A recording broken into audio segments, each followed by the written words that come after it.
Arrivé récemment sous les projecteurs des médias, Carles Puigdemont reste méconnu du public français.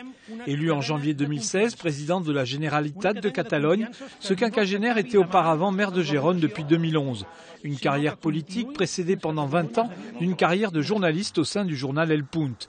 Un de ses collègues se souvient de son idée fixe.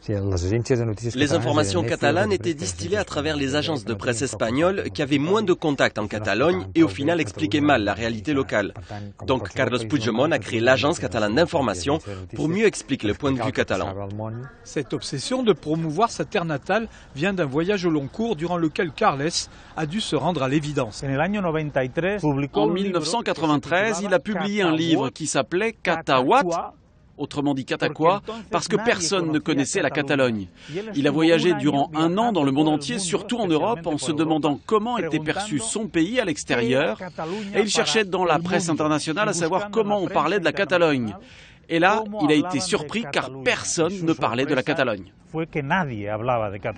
L'amitié entre les deux Carles date de l'université, quand le futur président étudiait la linguistique catalane. Son grand rêve serait de finir sa vie à Paris. C'est un homme très honnête, très simple. Jamais il ne s'impose.